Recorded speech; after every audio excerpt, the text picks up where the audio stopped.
Kasayan, maglalagay tayo ng voltmeter sa Rusi SS110. Ito siya kasayan, no? Simpleng-simple lang yung paglalagay dito. Dito, gagamit lang tayo dito ng alloy bar. Ito, alloy flat bar. Kasi wala akong makakita pwesto dito. Wala, hindi kagaya sa mga bar, no? Dito natin siya ilalagay, oh.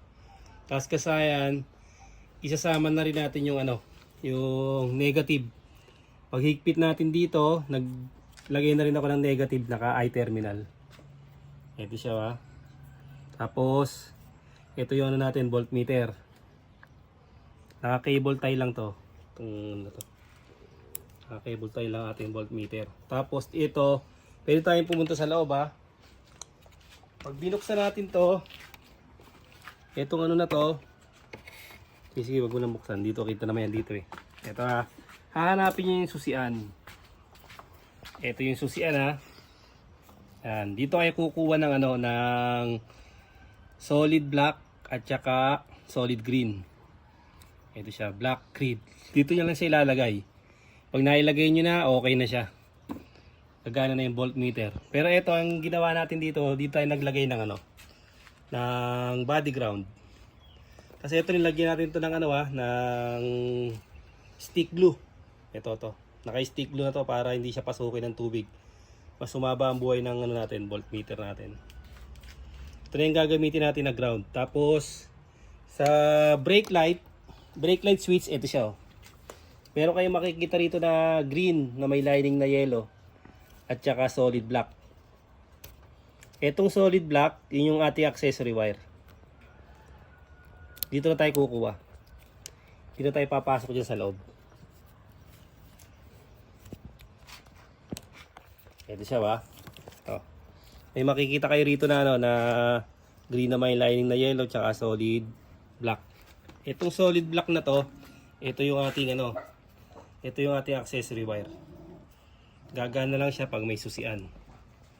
Tapos yung isa naman natin, body ground. Ito siya, ba? Ganito lang yung pag-wiring natin yan. Titipan lang natin ng maayos para na naman maganda siyang tignan. Ito yung body ground natin.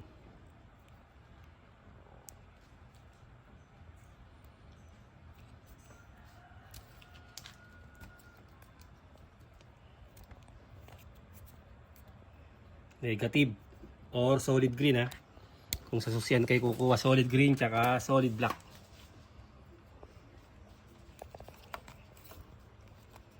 Sa negative natin, yung body ground, lalagyan natin yung black. Napaka-importante nito sa motor kasayan, kaya inikahit ko kayo maglagay nito. Dito malalaman nyo rito kung overcharging, kung hindi nagcha-charge, kung mahina mag-charge, malalaman nyo rito. Hindi kayo malolobohan ng battery kasi maaagapan nyo siya. Hindi kayo mapuputokan ng mga bulb kasi malalaman nyo kung overcharging. Kung hindi nagcha-charge, malalaman nyo rin kung malolobat kayo sa gabi. Ganito ka-importante ang voltmeter. Sa kahit anong uri ng sakyan, importante ito.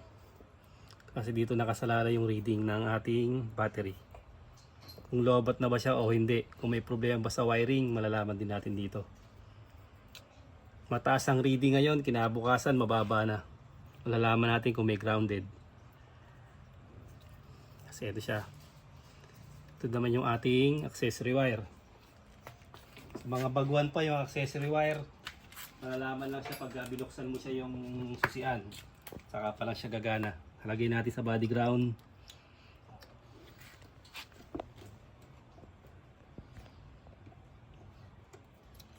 O tayo ng body ground dito ay saan.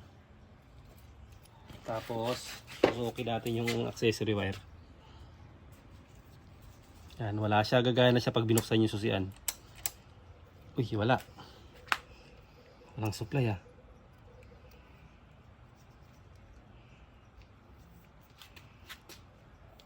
Ang ating accessory wire ay, hawakan mo to. Kakabit natin yung mga kung meron. Meron. Ay, nagkakamali. Sa may power up naka Ay, meron. Ito siya, ba? Ito yung accessory. Pag pinatay natin, mamatay din siya. Ayan yung ating accessory wire. Magkabit na kayo nito kasayang kasi napaka-importante sa motor. Hindi lang palamuti ito, hindi lang pamporma. Napakalaking benepisyo sa motor. Yan, dahan-dahan lang ha. Baka maputol. Pwede yung duktungan ng wire yan pagka hindi siya abot sa suksukan niya. Pagbitin yung ating wire.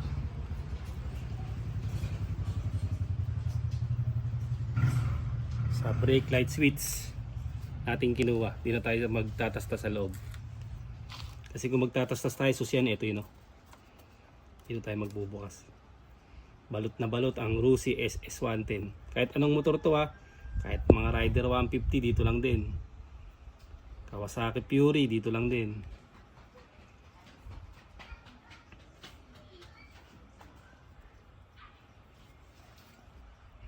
Ayan, pag nalagay nyo na ganyan, pwede nyo siyang uli. Tusok nyo lang uli siya rito sa sa brake switch. Tusok nyo lang sa brake switch. Sayang gagana na yan kahit di pa natin naitusok yan.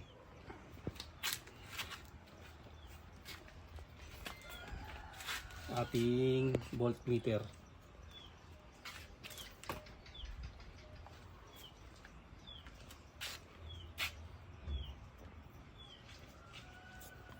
Ano natin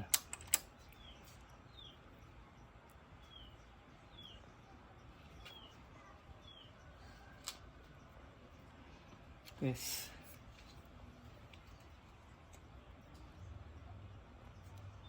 Meron ground.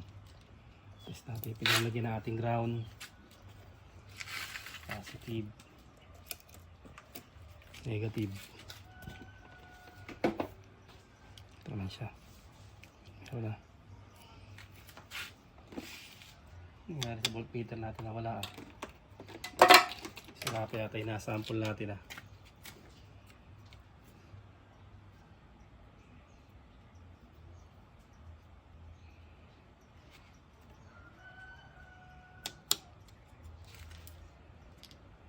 Ito yan, lobat. Ha? Lobat. Tingnan natin kung magigising. Labo tignan mo. Labo. Nangyari doon. Singin natin.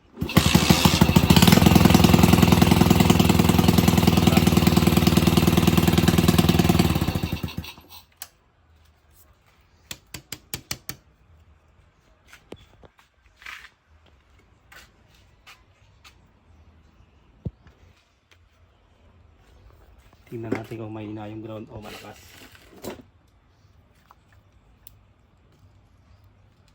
Ground natin.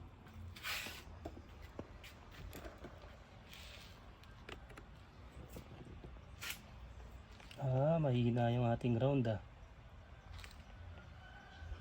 tukan mo to. Yan hawakan mo to. Tukan mo.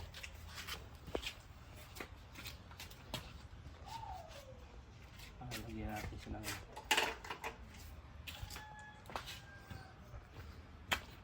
tingnan mo yung ground niya Mahina, hindi lumalabas. Mahina. Oops. Ano? Mahina. Walang lumalabas. Walang lumalabas na number. Mahina yung ground Okay, isa pa. 5.2. Yan. 5.2. Yan. 5.2. 5.2. Hindi. 2.4 pala, baliktad. Ayun. 2.3. Okay, mahina. Mahina yung ating nalagyan ng ground. Pin natin.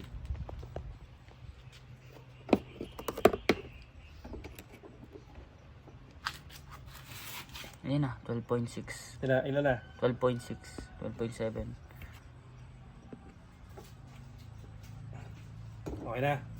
Sige. Ganda dito. Ito na siya kasaya, no? May bali, kaya hindi kagad siya lumabas. Mahina yung napaglagay natin ng ground. Kailangan, kung ano yung reading ng battery, yun din na paglalagyan natin ng ground. Tulad nito, 12.7. Natin yung battery. Sa battery tayo. Ba, wala.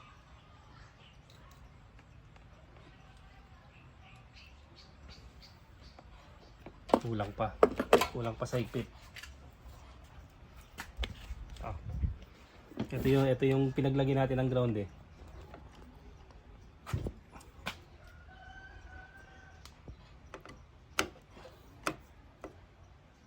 May higpit na yan. Haloy na siya eh.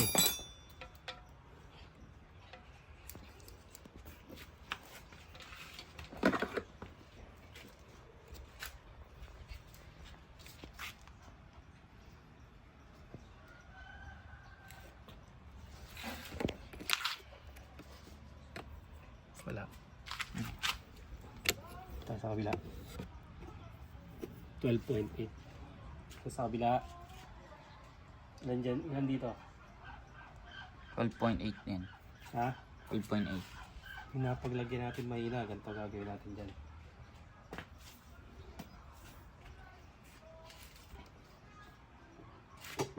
Baba mo muna yan. Alisin mo muna yan.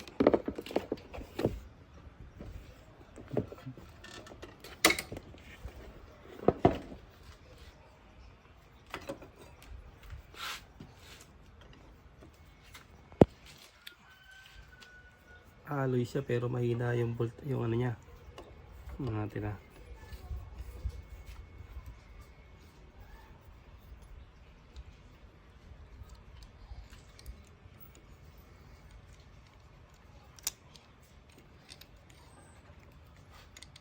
Hawa mo to.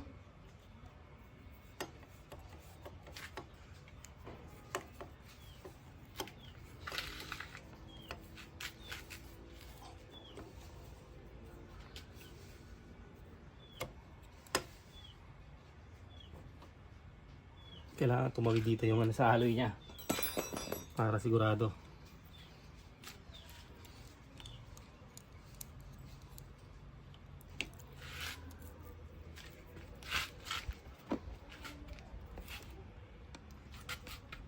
Yan. Okay na kasi tumawid na yung ano niya. Basta hanap lang kayo ng malakas na body ground. Tapos titingnan natin itong stator ito kasi full wave to eh. Kaya aalamin natin kung talagang fast charge siya.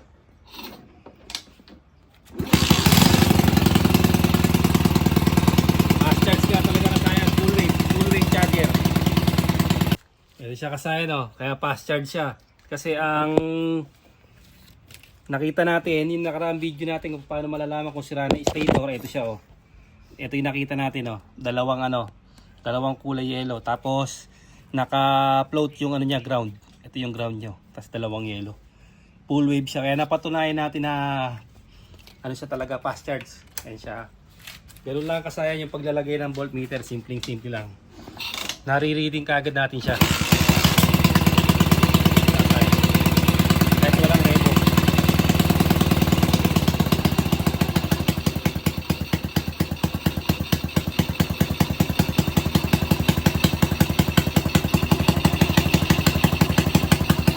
Fast charge siya tayo no. Okay. Simpleng-simple lang kasaya na yung paglalagay ng voltmeter natin. Simpleng-simple lang yung paglalagay ng voltmeter. Hanap lang kayo ng magandang body ground. O kaya kung gusto nyo sa harness sa solid green. Sa ibang motor naman kulay black. Pagka Yamaha, black white. Pag Suzuki, pag Kawasaki, black yellow. Hanggang dito na lang mga kasayan. Salamat sa panunod.